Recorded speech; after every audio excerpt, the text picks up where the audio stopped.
Apa agamamu? Apateisme, juga dikenal sebagai ateisme pragmatis. Orang lain merasa perlu ada agama, aku nggak peduli. Kepada siapa Tuhan ingin membuktikan kekuasaannya? Dia tahu apa yang akan terjadi, kenapa kita diciptakannya? Jadi kalau ada pencipta, bagaimana dia tercipta? Bagaimana dia bisa tercipta dari ketiadaan?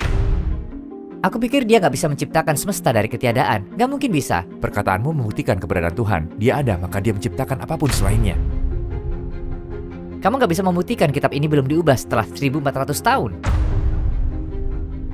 Esyhadu an la ilaha illallah wa esyhadu anna Muhammadan abduhu wa rasuluh.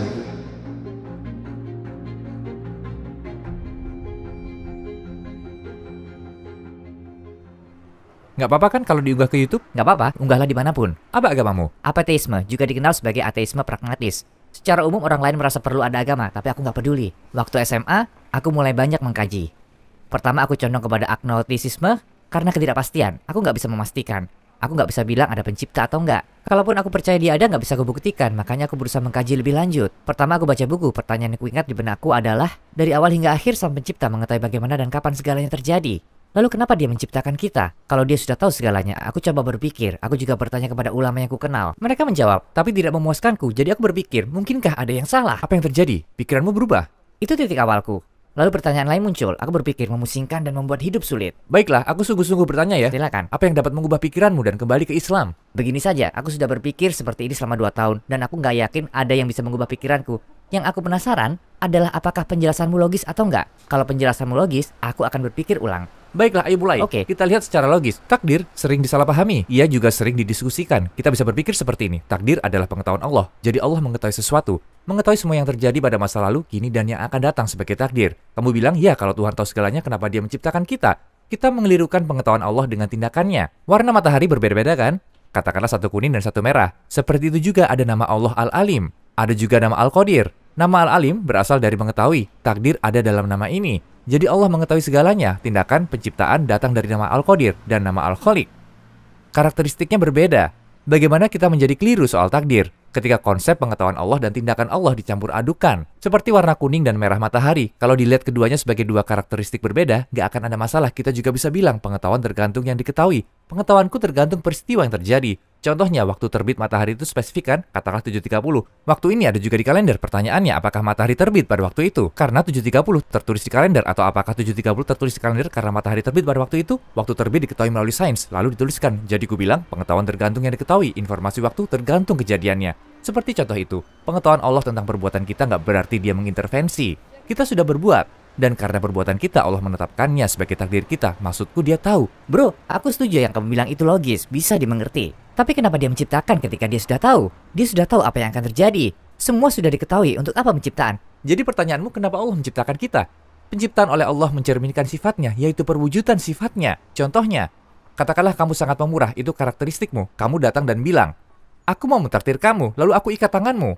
Sehingga kamu nggak bisa jadi pemurah. Masuk akal kah? Nggak masuk akal. Memang nggak. Serupa karakteristik Allah adalah kemaha-pemurahannya. Jika kamu lihat nama Al-Jawad atau nama lain Al-Rahim atau Al-Hakim, Hakim tertinggi, itu karakteristik yang paling logis dan paling bermanfaat dari tindakannya. Apa nama sifat lain? Al-Jawad, kemurahan Allah nggak terbatas. Allah ingin mengadakan manusia dari ketiadaan, memunculkannya, menciptakannya, dan menunjukkan betapa maha pemurahnya Allah dengan karunia-Nya. Dia memberikan rahmatnya dalam kehidupan abadi, juga dalam kehidupan singkat di bumi. Sifatnya yang pemurah meniscayakan hal ini. Tadi kita bilang nggak bijak mencegah kedermawanan seseorang, dan nggak masuk akal karena sifat kepemurahan harus ditunjukkan. Allah mengadakan kita dari ketiadaan karena nama sifatnya yang maha pemurah. Allah bisa saja nggak menciptakan kita, itu pilihannya. Jadi kenapa kita diciptakannya? Karena Allah melakukan hal yang paling logis dan bermanfaat dari segala kemungkinan. Artinya dia memilih mengadakan manusia dari ketiadaan sebagai hal yang paling logis dan bermanfaat karena banyak alasan yang merupakan turunan dari sifat-sifatnya. Baiklah, aku ingin bertanya, kepada siapa Allah ingin membuktikan dirinya? Hanya dia yang tahu sifatnya ketika hanya dia yang ada.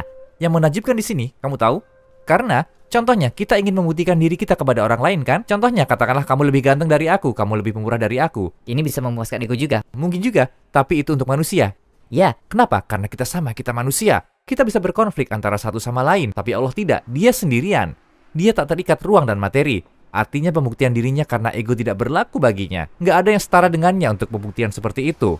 dia berada di puncak. Menurut agama, nggak ada yang melebihinya. Nggak ada yang menyerupainya. Ya, seperti kita yang arogan dan sombong di depan kamera atau tas akan terlihat konyol. Seperti itu konsep ego nggak berlaku baginya. Yang kita lihat adalah karakteristiknya terwujud. Contohnya kita lihat cinta ibu kepada bayinya. Dia membelai rambut bayi ini ketika tidur. Apakah perbuatan ibu itu karena kebutuhannya atau karena kecintaannya kepada bayinya? Karena kecintaan kepada bayinya. Jadi Allah tidak menciptakan kita karena kebutuhannya. Dia menciptakan kita karena kecintaannya. Siapa yang membuat ibu tersebut merasa cinta? Sumber kecintaan adalah Allah sendiri. Jadi bukan kebutuhan. Hubungan antara ibu dan anak, makhluk dan Tuhan nggak sama. Nggak sama, tapi serupa dari segi kecintaan. Karena sumber cinta adalah Allah. Agar kita mengetahui Allah itu penyayang, Dia menciptakan cinta di dunia. Dia memberikan kita sifat pemurah, jadi kita bisa tahu Dia juga pemurah. Dia memberikan kita kemampuan membandingkan. Dari perbandingan ini, kita menemukannya. Itulah tujuan penciptaan, menemukan pencipta melalui perbandingan. Bisa jawab dua pertanyaanku. Pertama, keberadaan Tuhan tidak ada waktu awalnya, manusia ada. Maksudku tidak terhitung waktu yang berlalu, baru manusia diciptakan.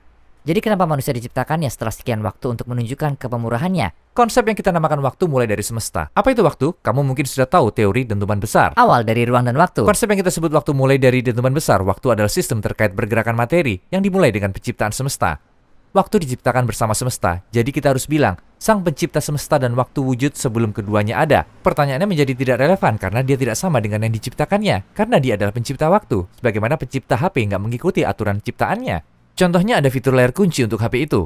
Apakah pencipta HP akan mengikuti aturan fitur itu? Ketika kamu mengunci HP-mu, apakah dia juga terkunci? Enggak. Enggak, bukan? Karena aturannya hanya berlaku untuk HP. Serupa, Allah menciptakan semesta dan menyertakan konsep seperti ruang dan waktu di dalamnya. Allah ada di luar waktu. Kalau tidak tergantung waktu, konsep seperti menunggu dalam waktu lama atau sebentar nggak berlaku. Jadi nggak ada konsep waktu bagi Tuhan. Kamu tahu, sesuatu tidak bisa ada dari ketiadaan, bro. Contohnya telapak tanganku, walaupun nggak terlihat apa-apa, ada partikel atom. Kupikir Allah nggak bisa menciptakan semesta dari ketiadaan ketika Dia nggak ada apa-apa. Faktanya, perkataanmu membuktikan keberadaannya. Nggak lihat lah. Karena kamu bilang nggak mungkin ketiadaan ada lebih dulu. Yang ada Dia menciptakan segalanya. Seperti kamu bilang ada partikel udara di tanganku. Partikel ini ada walaupun kita tidak bisa melihatnya. Kita hidup dalam dunia material. Tapi Dia yang kita bicarakan bebas dari materi. Dia adalah pencipta materi. Dia berada di luar waktu. Dia adalah pencipta waktu. Dia tidak tergantung pada materi, jadi Dia tidak memerlukan materi. Kamu bilang nggak mungkin dari ketiadaan menjadi ada. Betul untuk materi, makanya pernyataan ini membuktikan keberadaan Allah. Karena materi tidak mungkin muncul sendiri dari ketiadaan. Harus ada kehendak yang memilih untuk menciptakan materi. Katakanlah ada pencipta, oke. Jika pencipta ini bisa menciptakan segalanya, bagaimana pencipta ini tercipta? Bagaimana sesuatu bisa ada dari ketiadaan? Pertanyaan bagus. Oke, begini penjelasannya. Katakanlah segelas air ada di tanganku, oke? Jika aku menumpahkan air kepadamu, kamu jadi basah kan? Kenapa? Air membuatmu basah, tapi ketika air ditumpahkan ke air tidak bertambah basah. Kenapa? Karena air itu sudah basah, tidak bisa menjadi lebih basah. Yang sudah basah tidak terdampak, yang kering baru jadi basah. Hal utama adalah tubuhmu menjadi basah itu sementara, yang terdampak kemudian. Serupa, penciptaan Allah itu unik. Allah menciptakan, Dia menciptakan materi. Materi ini diciptakan kemudian, sumber materi ini adalah Allah. Jadi kita katakan yang ada di luar tidak mempengaruhi penciptaan Allah karena penciptaannya unik melalui caranya. Seperti air yang tidak menjadi basah karena air dari luar. Keberadaan Allah itu unik, yang di luarnya tidak mempengaruhinya karena Dia yang menciptakan. Karena tidak ada konsep seperti sebelum dan sesudah ketika konsep waktu tidak ada. Bertanya tentang masa lalu seperti siapa pencipta Tuhan adalah kontradiksi karena tidak ada konsep waktu dan masa lalu. Tentunya untuk yang tidak berawal dan berakhir, pertanyaan siapa penciptanya tidak berlaku. Baiklah bro, aku ingin bertanya. Injil, Taurat, Mazmur diyakini sudah diubah. Ya. Al-Quran diwahyukan kepada Nabi Muhammad 1400 tahun lalu. Walaupun penyusunannya sangat hati-hati, kamu nggak bisa membuktikan bahwa ia belum diubah setelah 1400 tahun. Kita perlu membuktikan bahwa Al-Quran telah diubah. Kamu mengklaim begitu, kamu harus bisa membuktikan. Aku nggak berkata ia telah berubah, jangan salah. Tapi aku nggak berkata ia belum berubah juga. Oke, nggak apa-apa. Begini cara kita tahu. Fakta bahwa Al-Quran itu sama di masjid manapun, di negara manapun, adalah bukti Al-Quran belum diubah. Ketika aku membaca Al-Quran dalam masjid di sini, atau di dalam masjid di Inggris, Al-Qurannya sama, identik kata per kata. Nggak ada satupun perbedaan. Fakta bahwa semua Al-Quran ini sama adalah bukti bahwa ia belum dirubah. Jika ada yang mengubah, pasti akan terlihat banyak perbedaan. Pertama, karena terjadi efek domino. Tapi fakta bahwa tidak ada perbedaan adalah bukti ia belum diubah. Lagi pula, bukti kedua adalah, sekarang juga ada jutaan hafiz.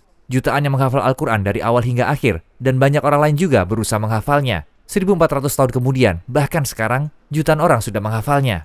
Jadi, apa yang ditunjukkan dari penghafalan ini? Al-Quran yang sama telah dihafal dari dulu hingga sekarang. Di Universitas Birmingham di Inggris, mereka menemukan Al-Quran. Mereka menguji dengan tes karbon 14 dan menemukan asalnya dari zaman Utsman. Selama 14-13 abad, ia dibaca di berbagai tempat. Persis sama setiap kali, bahkan ketika diterbitkan di internet. Bahkan jika kita lihat, kita menemukan bahwa Al-Quran itu satu dan sama. Begini bro, kalau dipikir-pikir ada poin yang logis. Tapi ada juga poin yang nggak logis. Melihat kontradiksi ini, membuat kita berkata, apa yang harus kulakukan? Apakah pantas berpaling dari agama hanya karena aku nggak bisa memahami konsepnya? Begini caranya, kamu tetap mengkaji dari dalam. Bayangkan istana dengan 100 pintu dan kamu buka satu pintu. Walaupun ada pintu tertutup, artinya poin yang kamu nggak mengerti, nggak berarti kamu nggak bisa masuk. Hanya satu pintu cukup. Kamu bisa membuka pintu lain dari dalam. Jika ada poin lain yang nggak dipahami, kamu bisa terus berusaha membuka pintu lain dari dalam istana Islam. Aku ulangi, kita lanjutkan pencarian dari dalam istana. Maksudku bro, perkataanmu sangat menarik. Begini saja ku bilang, aku akan terus mengkaji. Karena poin-poin yang kamu sampaikan aku akan terus mengkaji, terus mencari.